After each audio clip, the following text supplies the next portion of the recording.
Eucharist, intinction, transubstantiation.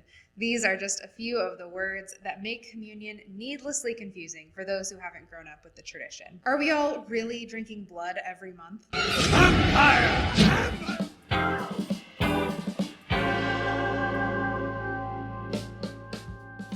Now, we can't speak for every denomination of Christianity, but this is a history of United Methodist Communion, and what you might expect if you choose to participate. Communion, or Eucharist if you're a religion nerd, is a monthly remembrance of Jesus' life and words at the Last Supper.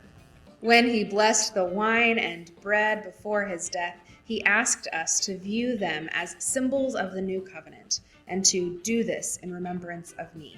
And so, United Methodists follow Jesus' example and take communion in remembrance of his sacrifice. Or, in the words of umc.org, we ask for the Spirit's outpouring to make the bread and wine be for us the body and blood of Christ, so we, who receive them, may be for the world the body of Christ, redeemed by his blood.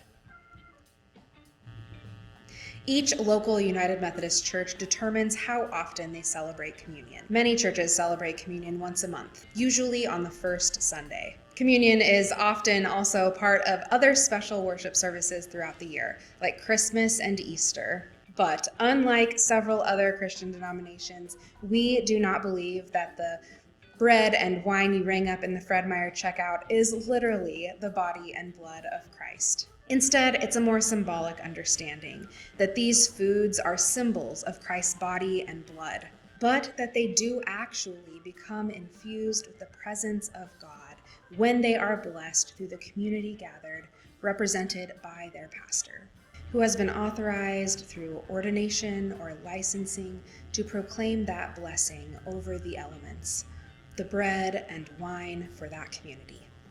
See, we're not all vampires, but we do believe that one bite can transform you forever. And not only are we not literally drinking blood, most of the time we're not even drinking wine. After all, you can thank a United Methodist for the invention of non-alcoholic grape juice. And you probably already know his name. And you might be thinking, wait, aren't grapes normally non-alcoholic? To which I say, yes. But since commercial refrigeration wasn't invented until 1913, it hasn't been an option for most of Christian history, which became a problem for Methodists in the 19th century because we were really into the American temperance movements and abstaining from all alcohol consumption, which in turn caused a huge moral dilemma for the consumption of wine in communion.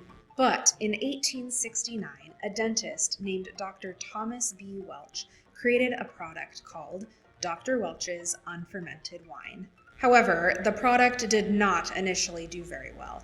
In fact, it wasn't until Thomas's son, Charles Welch, began marketing it as a solution for temperance-friendly communion that they sold much grape juice at all.